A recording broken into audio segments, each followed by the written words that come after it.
Please please చెప్పు, ఇంకోసారి చెప్పు ప్లీజ్ చెప్పు ఒకసారి ఎలా ఉంది. సూపర్గా ఉంది. Thank you. హలో అండి, నేను Shravani. Welcome back to our channel our life our wish. ఎలా ఉన్నారండి, అందరూ బాగున్నారా? ఇంక ఇదైతే ఉగాది రోజు వ్లాగ్ అండి. మీకు అర్థమైపోయే ఉంటుంది చూడగానే, వాకిల్ని చూస్తే తెలిసిపోద్ది కదా, పండగ కళ అలా ఉట్టిపడిపోతుంది కదా. సో ఇంకా మార్నింగ్ అయితే రెగ్యులర్గానే స్టార్ట్ అయిందండి. ఇంకా బయట క్లీన్ చేసుకోవడం, ముగ్గులు, తోరణాలు ఇవన్నీ రెగ్యులర్గా ఉంటాయి కదా పండగనగానే మనకు ఆ పనులు. సో యాజ్ యూజువల్గానే స్టార్ట్ అయింది. స్టార్ట్ అయ్యాక మధ్యలో కొంచెం ట్విస్ట్లు అయితే వచ్చేయాలండి. అవి ఏంటన్నది షేర్ చేస్తాను. ఫస్ట్లో చూసారు కదా, మా వారు భోంచేస్తూ ఉన్నారు. నేనైతే ఫీడ్బ్యాక్ అడుగుతూ ఉన్నాను కదా, అక్కడ ఆయన ప్లేట్లో తినేవేవి గ్యాస్ మీద కుక్ చేసినవి కాదండి, వితౌట్ గ్యాస్ అనమాట. ఎందుకు గ్యాస్ స్టవ్ మీద కుక్ చేయకుండా చేయాల్సి వచ్చింది, ఎలా కుక్ చేశాను గ్యాస్ స్టవ్ మీద కాకుండా, ఆ వెరైటీస్ అన్నదైతే ఈ వీడియోలో షేర్ చేస్తాను. పండగనే కాదు, ప్రతిరోజు కూడా నాకు ముందు వాకిల్ని అలంకరించుకోవడం ఇష్టం అనమాట. ఆ తర్వాత ఇంట్లో అవన్నీ కూడా కొంచెం ఫ్లవర్స్ అవి చేంజ్ చేసుకుంటూ ఉంటాను. సో ఫస్ట్ బయట పని అయిపోయింది, తర్వాత ఇంట్లో కూడా ఇంకా ఫ్లవర్స్ అవి చేంజ్ చేసేవన్నీ చేంజ్ చేసుకున్నాను. సన్ రైజ్ అయితే చూసారా ఎంత బాగుందో, చాలా ప్రశాంతంగా ఉందన్నమాట. అంటే ఎటువంటి గ్లేజింగ్ అది లేకుండా నీట్గా కనిపిస్తుంది. రాను రాను సూర్యుడు ఇటు వచ్చేస్తాడు ఉత్తరం వైపు. సో మా ఇంట్లోకి చక్కగా డైలీ ప్రసరిస్తూ ఉంటాడనమాట. ఇంకా ఈ పండగ నుంచి నేను తీసుకున్న కొత్త ఒక అలవాటు అనాలా, దాన్ని ఒక మార్పు అనాలా, ఏమో తెలియదు కానీ, బట్ ఇంట్లో పనులు అంటే ఈ క్లీనింగ్ వర్క్ అదంతా మా వాళ్ళకి అప్పు చెప్పేస్తున్నాను. కుకింగ్ పని అది నాకు ఉంటుంది కదా, సో క్లీనింగ్ మాత్రం మా వాళ్ళకి అప్పు చెప్పేశాను. ఇల్లు క్లీనింగ్, మాపింగ్ అదే మా వాళ్ళు చేస్తూ ఉన్నారు. ఏం బావా పిలిచావా? ఎంత మాట అన్నావా, పాట విన్నావానా? యా, సంచలనం.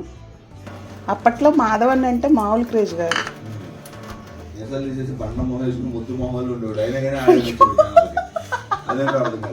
చాలా స్లిమ్గా ఉండేవాడు. తర్వాత ఇదైంది కానీ కోతి. చెలి సఖి, మీరే జస్మిన్తో మూవీ ఉంటుంది ఏంటిది, అది పరుగో పరుగా కాదు, బాగుంటుంది అది కూడా.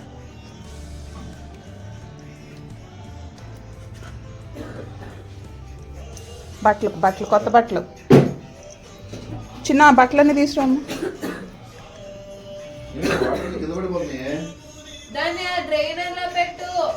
అసలు ఎప్పుడన్నా పాడేవా? ఎప్పుడు పని చేయనాడు, పని చేస్తే ఇలా ఉంటుంది అనమాట. దేన్ని ఎలా వాడాలో, ఏది ఎక్కడుందో తెలియదు కదా వాళ్ళకి. అయితే మా వారే అన్నారు, ఇక నుంచి పండగప్పుడు క్లీనింగ్ వర్క్స్ అవి మేము చేస్తాము, పూజ పనులు అవన్నీ నువ్వు చూసుకో, వంట అదంతా హెక్టిక్ అయిపోతుంది కదా అని చెప్పి. సో ఇంత మంచి ఆఫర్ ఇచ్చాక ఇంకా సర్వీసులను ఉపయోగించుకోకుండా ఉంటామా? సో అందుకని చెప్పి చక్కగా వాళ్ళకైతే క్లీనింగ్ పని అప్ చెప్పేసి నేనైతే రిమైనింగ్ వర్క్స్ చేసుకుంటున్నాను. కొత్త బట్టలకు పసుపు పెట్టడం, ఇంక ఇంట్లో కూడా తోరణాలు అవి, మామిడి గుమ్మలు అవి పెట్టుకోవడం అవన్నీ చేస్తూ ఉన్నాను.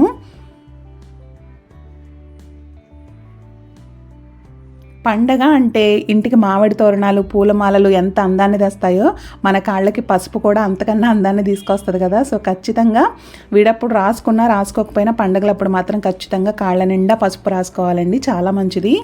ఇంట్లో ఆడపిల్లలు మహాలక్ష్ములు ఉంటే వాళ్ళకు కూడా తప్పకుండా రాయాలి.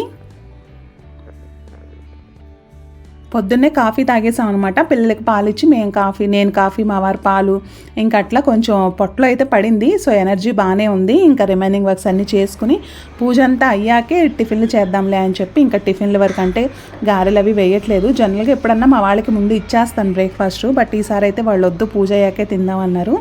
సరే సంవత్సరాది కదా, ఆ రోజు కొంచెం మంచిగా ఉండి అన్ని పర్ఫెక్ట్గా టైం ప్రకారంగా, అంటే స్నానం చేశాక బ్రేక్ఫాస్ట్ చేయడం అనేది చాలా మంచి విషయం కదా. సో అవన్నీ ఫాలో అయితే బాగుంటుంది కదా. అందుకని చెప్పి ఇంకా అలా ఫాలో అవుదాంలే అని ఇంకా వాళ్ళ మాటకు నేను కూడా ఊకొట్టేశాను. ఇంకా మా వారిని అడిగిన అదే అన్నారు. సరే ఫైనల్గా ఇదిగోండి కింద మామిడికాయలకు వచ్చేసాం అనమాట. ప్రతి సంవత్సరం చేసే పనే కదా, చెట్టు నిండా మామిడికాయలు కోసుకోవడం, అందరూ పంచుకోవటం. అదేంటో మామిడి చెట్టుని చూసినా, మల్లె చెట్టుని చూసినా చిన్నపిల్లలం అయిపోతాం అనిపిస్తుంది. ఏజ్ని మర్చిపోయి అవి కొయ్యాలి అని చెప్పి అది పైన కిందున్నా అలా కోసేస్తూ ఉంటాం కదా. మనకు తెలిసిన వాళ్ళ చెట్టు అయినా తెలియని చెట్టు అయినా చెయ్యాలా వెళ్ళిపోతుంది వాటి మీదకి. మీరు కూడా అంతేనా? ఎక్కడన్నా రోడ్డు మీద వెళ్తుంటే అలా మల్లెపూలు కనిపించినాయి అనుకోండి చెట్టుకి, భలే ఉన్నాయి కదా అనిపించి ఎవ్వరు చూడకపోతే అలా టక్కున ఒక పువ్వు కోసేస్తాం కదా. మామిడికాయలు కూడా అంతే. కానీ ఈ చెట్టు మాత్రం నేను పెట్టినప్పుడు అసలు ఇంత పెద్దదైద్ది, ఇన్ని కాయలు వస్తాయని అసలు ఊహించలేదనమాట. గవర్నమెంట్ వాళ్ళు చెట్లు పంచుతారు కదా, మామిడి చెట్లు, అట్లా పంచినప్పుడు నేను ఆ మామిడి చెట్టు తీసుకొచ్చి ఇక్కడైతే పెట్టించాను. అది ఇవాళకి అంటే 10 ఏళ్ల తర్వాత ఇలా చక్కగా కాయలు కాస్తూ ఉంది. ఆల్మోస్ట్ 10 ఏళ్ళు అయిందిలేండి పెట్టి. కరోనా నుంచి అనుకుంటా 2020 నుంచి ప్రతి సంవత్సరం చక్కగా కాయలు వస్తూ ఉంది. అందరం పంచుకుంటూ ఉన్నాము. ఫోటోలో ఉన్నాయేమో పెద్ద కాయలు పడుతున్నాయి. Very nice. ఓకే. ఏదైనా మన ఇంటి ముందు చెట్టు ఉండి మన చేత్తో కోసుకుని ఇలా ప్రసాదంగా పెట్టుకోవడానికి కానీ, మనం తినడానికి కానీ అలా ఉంటే ఎంత బాగుంటుందో కదా. నా విషయాలు చాలానే ఉంటాయి కదా, అందులో వన్ ఆఫ్ ద విష్ కూడా ఇదనమాట. ఇంటి ఎదురుగా మామిడి చెట్టు ఉండాలి, చక్కగా మన చేత్తో మనం కోసుకుని తినాలి, ప్యూర్ ఆర్గానిక్ అయి ఉండాలి అని. సో అట్లా ఈ మామిడి చెట్టు అయితే నా కోరికను తీర్చేసిందనమాట. ఏదైనా పని చేసేటప్పుడు మనం ప్రతిఫలం ఆశించకుండా చేసామనుకోండి, అది ఆ రిజల్ట్ వచ్చిన రోజు ఎంత హ్యాపీగా ఉంటుందంటే అసలు మనం ఇంకా దాన్ని ఎక్స్ప్రెస్ చేయలేమన్నమాట. అట్లా ఈ మామిడి చెట్టు పెట్టిన రోజు నేను ఏదో పెరిగిద్దిలే, ఏదో ఆకులు తోరణాలకు వస్తాయిలే అన్నట్టుగా పెట్టాను. బట్ అది ఈరోజు ఇలా ఇన్ని కాయలు ఇస్తుంటే ఎంత సంతోషంగా ఉందో. ఇంకా అలా ప్రసాదం అది చేసేసానండి. అంటే మనకి ఉగాది పచ్చడి ఉంటుంది కదా, అదైతే నేనే చేస్తాను, పిల్లలతో చేయించును.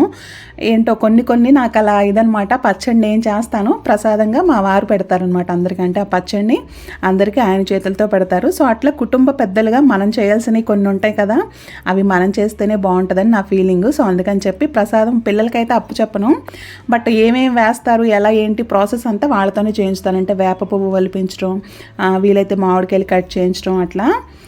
సో ఇంకా వాళ్ళకు కూడా తెలుస్తుంది, బట్ నేను నా చేత్తో చేసి పెడితేనే కొంచెం అలా హ్యాపీగా అనిపిస్తుంది అనమాట. అందుకని చెప్పి ఇంకా నేనే కలుపుతున్నాను పచ్చడి అయితే. మధ్యలో ఎప్పుడో ఒకసారి వాళ్ళతో కల్పించాను, కానీ సరే ఇంకెందుకులే, లేదులే మనం కలపాలి, ఇంటి పెద్ద అందరికీ అది ప్రసాదంగా పెట్టాలి, సో అలా అయితేనే బాగుంటుందని నాకు అనిపించి ఇంకా అదే కంటిన్యూ చేస్తూ ఉన్నాను. పూజ అయితే చేసుకున్నాక ఇల్లంతా ధూపం వేసుకుంటున్నాను, ఇంట్లోనూ ఇంటి బయట. అంటే పిల్లలకి అన్ని పనులు నేర్పించాలి, బట్ వాళ్ళకు ఒక సర్టెన్ ఏజ్ వచ్చే వరకు అవి మనం చేస్తేనే పద్ధతిగా ఉంటుందన్నమాట. అంటే పూజల విషయంలో ఎస్పెషల్లీ. సో ఇంక ఇలా అందుకని చెప్పి నేను కొన్ని మాత్రం అలా నేను చేయాలన్నట్టే ఫాలో అవుతూ ఉంటాను. ఉగాది వస్తుందంటేనే మనకి ఈ సీజన్ అది చేంజ్ అయిపోతూ ఉంటుంది కదా. అంటే కొంచెం అన్నా ఉండే ఆ చల్లదనం పోయి కంప్లీట్గా ఎండలు వచ్చేస్తాయి. సో ఇలాంటప్పుడు ఎక్కువ మంది సిక్ అవుతూ ఉంటారు, అంటే మనకి జ్వరాలు అవి వస్తూ ఉంటాయి. సో కొంచెం జాగ్రత్తగా ఉండాలి. రెగ్యులర్గా ధూపం వేసుకుంటూ ఉండటం వల్ల చాలా అంటే చాలా మంచిది ఇంటికి, అలాగే చాలా హెల్త్ బెనిఫిట్స్ కూడా ఉంటాయి. సో ఇంకా అలా ఇంట్లోనూ ఇంటి బయట చాలాసేపు అలా ధూపం వేసి కొంచెం బయట కూడా ఎక్కువసేపు అలా ఉంచానన్నమాట. ఏమన్నా చిన్న దోమ ఇవి ఏమన్నా ఉన్నా కూడా క్రిమికీటకాలు అవన్నీ కూడా బయటకు పోతాయి ఇలా ధూపం వేసుకోవడం వల్ల. సో ఇంకా చెప్పాను కదా, పచ్చడి అయితే నేను ప్రిపేర్ చేస్తాను ప్రసాదంగా. మా వారైతే ఇంకా అందరికీ, నాకు పిల్లలకి పెడతారనమాట. ఇంకా ఫస్ట్ ఆయనకి నేనైతే పెట్టాను. ఎవరికి వాళ్ళు పెట్టుకోవడం కన్నా వేరే వాళ్ళు ప్రసాదంగా ఇస్తే బాగుంటుంది కదా. సో ఫస్ట్ ఆయనకి నేను ఇచ్చాను, తర్వాత ఇంకా ఆయన నాకు పిల్లలకి ఇంకా అలా ప్రసాదం అయితే ఇచ్చేశారు. మీలో ఎంతమంది నమ్ముతారు మనకి ఫస్ట్ ఏ టేస్ట్ తగిలితే మనకి ఆ ఇయర్ అంతా అలా ఉంటుందని? మేమైతే అస్సలు ఫాలో అవని విషయాలు, ఈవెన్ మాకు మా రాసులు కూడా తెలియదు అనమాట. దేవుణ్ణి నమ్ముతాం అంతవరకే తప్ప ఈ రాశి వాళ్ళకి ఈ సంవత్సరం ఇలా ఉంది అలా ఉంది అని చెప్పి అంటారు, వింటూ ఉంటాం అంతే తప్ప మా వారి రాశి ఏంటో, నా రాశి ఏంటో, మా పిల్లల రాశులు ఏంటో మేమైతే అసలు తెలుసుకోలేదు. ప్రజెంట్ తెలుసుకోవాలని కూడా అనుకోవట్లేదు. నక్షత్రాలు తెలుసు, సో వాటి ప్రకారంగా అలా వెళ్ళిపోతాం తప్ప, ఎందుకంటే ఒక్కసారి వాటికి మనం ఇదైపోయాం అనుకోండి, ఇంకా అది మనకి ఒక వ్యసనంలాగా అయిపోతుంది అనమాట, ఈ మూఢనమ్మకాలు కానీ ఇవన్నీ. సో అందుకని చెప్పి మేము అటువైపు వెళ్ళాలనుకోవట్లేదు.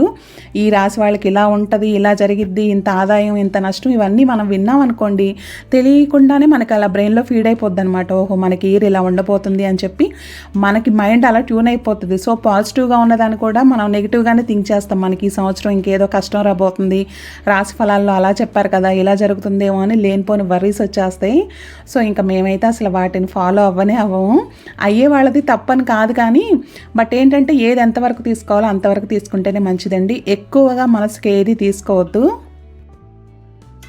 ఏది జరగాలన్నా మన చేతులతోనే అన్నది మర్చిపోవద్దు. మంచి అయినా చెడైనా మనం చేసేదాన్ని బట్టే ఉంటుంది. సో మన వంతు మంచి చేద్దాం, మంచిగా ఉందాం, ఆటోమేటిక్గా అన్నీ మంచిగానే జరుగుతాయి. ఇంకా బ్రేక్ఫాస్ట్కి అయితే గారెలు తినేసాము. గారెలు తిని బొబ్బట్లు చేద్దామని చెప్పి పెట్టాను. ఇంకా గ్యాస్ అయిపోయిందనమాట. సరే గ్యాస్ అయిపోయింది, సిలిండర్ చేంజ్ చేద్దామని తీసి పెట్టగానే బస్సును సౌండ్ లీక్ అయిపోతుంది సిలిండర్ అయితే. సరే ఇంకా బాబోయ్ అనుకుని ఇంకా పక్కన పెట్టేశాను. ఇంకా మావారేమో పండగ కదా, పండగ పూట వేరే వాళ్ళని అడగటం ఎందుకు, వద్దు అని అన్నారు. సరే ఇంకా రైస్ కుక్కర్లు ఉన్నాయి కదా, వాటితో మేనేజ్ చేసేయచ్చులే అని చెప్పి స్టార్ట్ చేశాను. అయితే మా ఫ్రెండ్ చెప్పిందనమాట, ఇలా వాషర్ ఉంటుంది, అది తీసి చేంజ్ చేస్తే ఈజీగానే ఉంటుందని. సరే ఇంకా నేను తను చెప్పింది కదా, ఈజీగానే ఉంది కదా అని చెప్పి తీసాను. పాత సిలిండర్ది వాషర్ తీసాను అనమాట కొత్తదానికి వేయడానికి. కొత్త సిలిండర్ వాషర్ తీస్తుంటే రావట్లేదు, చాలా గట్టిగా ఉంది. ఒకసారి గట్టిగా ప్రెస్ చేసేసరికి ఆ నాబ్ లోపలికి వెళ్ళినట్టుంది, గ్యాస్ లీక్ అయిపోయి పెద్ద సౌండ్ వచ్చింది. వామ్మో పండగ పూట ఈ రిస్కులు ఎందుకులే అనుకుని కామ్గా పక్కన పెట్టేశాను. మా వారు అన్నారు, వద్దు ఇవేం చేయొద్దు, ఏది ఉంటే అది కానిచ్చేద్దాంలే అని చెప్పి అన్నారు. గారెలు తిన్నారు కాబట్టి కొంచెం హెవీగానే ఉంది, దట్టు కొంచెం లేట్గా తిన్నాం కదా పూజ అంతా అయ్యేటప్పటికి. సో ఇంక వద్దన్నారు. మామూలుగా రైస్ కుక్కర్లో రైస్ పెట్టేసి పెరుగు తోడు పెట్టేసాను పొద్దున, ఇంకా అవి కానిచ్చేద్దాం అన్నారు. సర్లే ఫ్రెండ్ చెప్పింది కదా ట్రై చేద్దామని ట్రై చేస్తే అది కొంచెం ఎదురు దెబ్బలాగా అయింది. అంటే ఏం అవ్వలేదు కానీ అలా సౌండ్ వచ్చేసరికి కొంచెం భయం అనిపించి పక్కన పెట్టేశాను అనమాట. సో ఇంకా లంచ్లోకి అయితే ఇంకా రైసు, ముద్దపప్పు, అమ్మ పంపించింది కదా వంకాయ పచ్చడి అది ఉంది, కొంచెం మసాలా పకోడీ ఉంది కదా, సో అది స్టఫింగ్ లాగా పెట్టేసుకుని పెరిగేసుకుని తినేద్దామని చెప్పి లంచ్ అయితే అలా సింపుల్గా కానిచ్చేసాము. అప్పడాల బదులేమో మసాలా పకోడీ పెట్టుకుని. ఇంక ఈవినింగ్ కూడా మా వారు ఏమొద్దు బయటకు వెళ్ళిపోదాం అన్నారు. ఏముంది బయటకు వెళ్ళిపోవటం, ఎంతసేపు చెప్పండి, బయటికి తెచ్చుకోవడం అయినా మనం వెళ్ళడం అయినా ఈజీనే, బట్ ఇంకా పండగ కదా, పండగ రోజు ఎందుకు ఇంటి ఫుడ్ తినకుండా అని చెప్పి నాకు అనిపించింది. సరే ఇంకా మనం లాభం లేదు, ట్రైల్ వేద్దాము, ఎలక్ట్రానిక్స్ ఉన్నాయి కదా వాటిని ఉపయోగిద్దామని చెప్పి నైట్ పెరుగు తోడు పెట్టడం కోసం ఫస్ట్ కెటిల్లో పాలు కాస్తున్నాను. అయితే పొద్దున పాలు మామూలుగా అయితే ఉగాదికి పాలు పొంగిస్తాను. మా అమ్మాయిని పాలు పెట్టి చూస్తూ ఉండమ్మా అన్నాను, తను మర్చిపోయింది, పాలు పొంగిపోయినాయి. సో ఇంకా తను పాలు పొంగిచ్చింది కదా ప్రత్యేకంగా, అంటే ఇంకా నేనేం పొంగించలేదు. అయితే దేవుడు ఎట్లా అమ్మ నువ్వు కూడా నీ చేత్తో మీ ఇంట్లో పాలు పొంగించాలనుకున్నాడో ఏమో, ఈ కెటల్లో పెట్టాను కదా అసలు బర్ర అని పొంగిపోయినాయి అండి, జస్ట్ 1 minute-లోనే. అయితే నాకు అర్థమైంది ఏంటంటే ఈ కెటల్లో పాలు కాయకూడదు, ఎందుకంటే ఫాస్ట్గా వచ్చేస్తున్నాయి అనమాట, పచ్చివాసన తెలుస్తుంది. అది ఎప్పుడు తెలిసిందంటే పెరుగు తోడు పెట్టాక, తర్వాత నేను కాఫీ కలుపుకున్నాక రియలైజ్ అయ్యాను, ఫాస్ట్గా కాగిపోయినాయి అనమాట. సరే ఇంకా మనకేం తెలియదు కదా, ఫస్ట్ టైం కదా పెట్టాను. ఇదిగోండి పెరుగు కోసం తోడు పెట్టేసాను నైట్కి. ఇంకా ఎందుకంటే రైస్ కుక్కర్లో ఒక దానిలో రైస్ ఉంది, ఒక దానిలో పప్పు ఉంది, అవి ఖాళీగా లేవు కదా అని కెటల్లో కాసాను అనమాట. సరే ప్రస్తుతానికి అవైతే కానిచ్చేసానంటే పెరుగు తోడు పెట్టేశాను. ఇంకా ఉన్న గిన్నెలు అవన్నీ వాష్ చేసుకుని నేను కాఫీ కలుపుకున్నాను. కలిపాను కానీ అది తర్వాత సిప్ చేస్తే తెలుస్తుంది అనమాట, లైట్గా పచ్చిగా తెలుస్తుంది. సరే ఇంకా కలిపిన దాన్ని ఏం చేస్తాం, పారబోయలేం కదా, అలాగే కామ్గా తాగేశాను.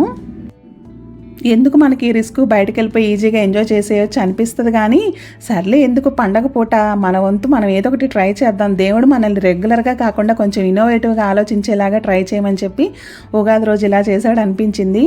సో ఇంకా అందుకని చెప్పి ఇంకా కెటల్ తీసి పాలు కాసి తోడు పెట్టేసి నేను కాఫీ అయితే కలిపేసుకున్నాను, గిన్నెలు అవి వాష్ చేసి. ఇంకా అయితే మార్నింగ్ చెప్పాను కదా బొబ్బట్ల కోసం సగం ఉడికాక గ్యాస్ అయిపోయిందని, ఇంకా అనిపించింది అనమాట ఉగాదికి కంపల్సరీ బొబ్బట్లు చేస్తాను, ఇంకా బొబ్బట్లు తినకుండా ఎట్లా, దాన్ని ఎలాగోలా చేద్దామని చెప్పి స్టార్ట్ చేశాను. ఇంకా సగం ఉడికిన పప్పుని ఇలా రైస్ కుక్కర్లో వేసి ఉడికించేసానండి. నిజంగా అసలు రైస్ కుక్కర్ చాలా మ్యాజిక్ లాగా కుక్ అయిందనమాట, మనం దగ్గరుండి తిప్పాల్సిన అవసరం లేకుండా, తట్టు చాలా ఫాస్ట్గా కూడా. అదే మనం స్టవ్ మీద చేసుకుంటే తిప్పుకుంటూ ఉండాలి మాడిపోద్దేమో అన్న భయంతో, దట్టు కొంచెం టైం టేకింగు. బట్ ఇలా పూర్ణాలకి స్టఫింగ్ మాత్రం రైస్ కుక్కర్లో చాలా ఈజీగా అయిపోయింది. నాకు అదే అనిపించింది, నెక్స్ట్ వరలక్ష్మి వ్రతంకైనా వేటికైనా ఇలా చేసేసుకోవచ్చు క్షణాల్లో అన్నట్టుగానే అయిపోతుంది అనమాట. ఫాస్ట్గా 5 to 10 minutes లోపు మ్యాక్సిమం అదైతే కుక్ అయిపోతుంది. ఫస్ట్ కుక్కర్లో మార్నింగ్ శనగపప్పు ఉడకబెట్టేశాను, ఉడికిన శనగపప్పులో బెల్లం పెట్టాను, అంతే స్టవ్ గ్యాస్ అయిపోయిందనమాట.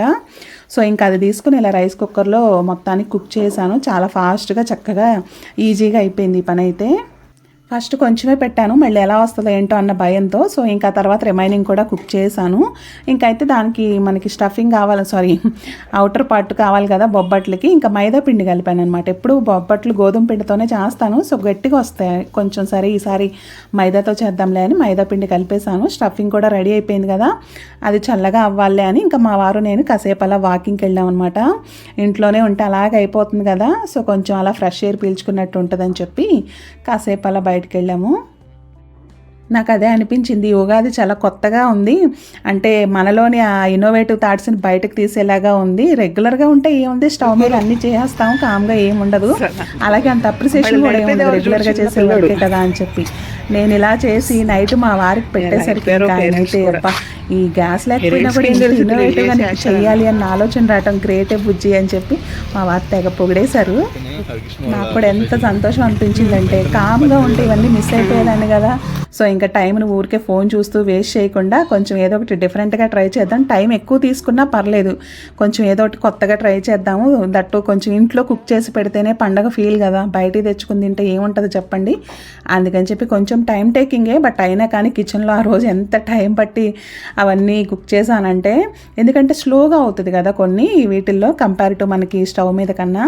ఇంకా అయితే మార్నింగ్ ముద్దపప్పు కుక్ చేశాను కదా, అలాగే వండిన రైస్ కూడా ఉంది, అన్నం కూడా ఉంది. ఇంకా ప్రత్యేకంగా అన్నం అంటూ వండట్లేదు, మధ్యాహ్నం మా వాళ్ళు ఎక్కువ తినలేదు, ఇంకా దాన్నే ఇంకా సాంబార్ రైస్ లాగా చేసేద్దామని ఎలక్ట్రికల్ రైస్ కుక్కర్లో రైస్ వేసేసి ఇంకా కావలసిన వెజ్జీసు, చింతపండు పులుసు, ధనియాల పొడి, కొంచెం జీలకర్ర పొడి, సాంబార్ పొడి అవన్నీ వేసేసుకొని సాంబార్ రైస్ అయితే చేసేస్తున్నాను. ఒక పక్క బొబ్బట్లు చూసారా ఎందులో చేస్తున్నానో, శాండ్విచ్ మేకర్లో చేస్తున్నాను అనమాట.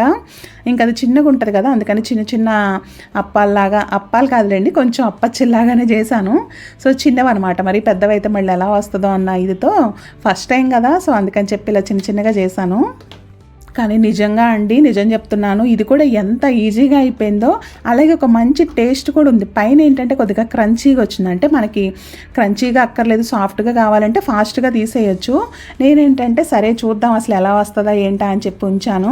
పైపాటు మంచిగా క్రంచీగా వచ్చి ఎంత టేస్టీగా వచ్చాయో బొబ్బట్లు. మా వారైతే ఫిదా అయిపోయారనమాట. అయితే ఆయన నేను అవెన్లో చేశాను అనుకున్నారు, లేదు ఇలా శాండ్విచ్ మేకర్లో చేశానని చెప్తే ఆయన కూడా నీకు అలా చెయ్యాలన్న ఆలోచన ఎలా వచ్చింది అని చెప్పి భలే ఇదయ్యారనమాట. సో అలా కొంచెం ఆ బ్రెయిన్కి అలా పదును పెట్టి దేంతో ఏది చేస్తే బాగుంటుందా అని ఆలోచించి ఎలా చేశాను. యాక్చువల్గా అవెన్లో అప్పడాలు కూడా చేద్దాం అనుకున్నాను, బట్ ఇంకా అప్పటికే కొంచెం అడ్జస్ట్ అయిపోయాను అనమాట. దట్టు ఈ సమ్మర్లో కిచెన్లో ఎక్కువ టైం స్పెండ్ చేయడం అంటే కొంచెం కష్టంగానే ఉంటుంది కదా. దట్టు నా డ్రెస్ చూసారు కదా, అది స్వెట్ అబ్జర్వ్ చేయదు, లుక్ వైజ్ అది బాగుంది, మా వాళ్ళందరూ కూడా బాగుందన్నారు, అలాగే మన ఫ్యామిలీ మెంబర్స్ కూడా కాంప్లిమెంట్స్ ఇచ్చారు. బట్ అదేంటంటే స్వెట్ అబ్జర్వ్ చేయదు, ఆ క్లాత్ కొంచెం మనకి హాఫ్ పట్టు క్లాత్ లాగా అలా ఉంటుంది. సో ఇంకా ఆ డ్రెస్తో అలా ఉండి అంతసేపు కుక్ చేసేసరికి వామ్మో అనిపించింది. సరే ఇంకా అప్పడాల బదులు ఇంకా మసాలా పకోడీ ఉంది కదా, ఇంకా అదే పెట్టేసి సర్వ్ చేసేద్దాంలే అని చెప్పి అప్పడాలు అయితే వేయించలేదు. సింపుల్ మెనూనే, బట్ చాలా సాటిస్ఫైడ్గా అనిపించింది అనమాట. ఏది లేకపోయినా కూడా మనం చెయ్యాలి అనుకుంటే దేన్ని ఉపయోగించైనా చేయొచ్చు, కొంచెం మన బ్రెయిన్కి పదును పెడితే అని. ఎన్డీటీవీనో దేనిలోనో వైల్డ్ లైఫ్ అని వచ్చేది కదా, ఎప్పుడో చాలా ఇయర్స్ బ్యాక్ అయితే తెగ చూసేదాన్ని. అంటే తను ఫారెస్ట్లో తప్పిపోతే అక్కడ తను ఫుడ్ ఎలా అరేంజ్ చేసుకుంటాడు, అది కుక్ చేసుకునే విధానం అసలు చాలా బాగుంటుంది. అది నాకు కరెక్ట్గా దాని పేరు కూడా గుర్తురావట్లేదు, కానీ చాలా ఇంట్రెస్టింగ్ ఉండే ఆ ఎపిసోడ్స్ అన్ని తెగ చూసేదాన్ని అనమాట. అసలు అలా మనకి ఎటువంటి పరిస్థితులు సపోర్ట్ చేయకపోయినా మనకి నెక్స్ట్ ఎలా మూవ్ అవ్వాలి, ఉన్నదాన్ని యూజ్ చేసుకొని ఎలా సెటిల్, ఐ మీన్ ఎలా మనకి ఎలా సస్టైన్ అవ్వాలి, ఇవన్నీ బాగుంటాయి అనమాట ఆయన వీడియోస్లో. సో అట్లా ఇవాళ నా బుల్లి బ్రెయిన్కి కొంచెం అలా కొద్దిగా పదును పెట్టి ఇలా చేశాను అనమాట. మా వారైతే ముందు తిని ఇచ్చేసాను అనమాట. అప్పుడైతే ఇంకా బాగా అసలు సూపరే బుజ్జి అది ఇది అని తెగ పొగిడారు. నేను మళ్ళీ రికార్డ్ చేస్తాను చెప్పు అంటే ఇంకా అలా మొహమాటానికి చెప్పారనమాట. బట్ నిజంగా ఈ ఉగాది రోజు మీల్ మాత్రం చాలా సాటిస్ఫైడ్గా తిన్నాం అనమాట.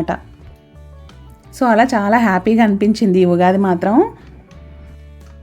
సో ఇలాంటి Ugadi never before ever after అన్నట్టు ఉందనమాట. అయితే గ్యాస్ సిలిండర్ది అది కొంచెం చాలామందికి ఐడియా ఉండే ఉంటుంది, బట్ నేను మాత్రం ఎప్పుడు చేయలేదులేండి, మళ్ళీ ఎందుకు రిస్క్ అని చేయలేదు. అది కనుక చేస్తే ఈజీగానే అయిపోద్ది, సరే ఎందుకు రిస్క్ అనుకుని చేయలేదు. ఆ వారం ఇదిగోండి ఇంత మంచి మెమరబుల్గా అయితే మా ఉగాది గడిచిందనమాట.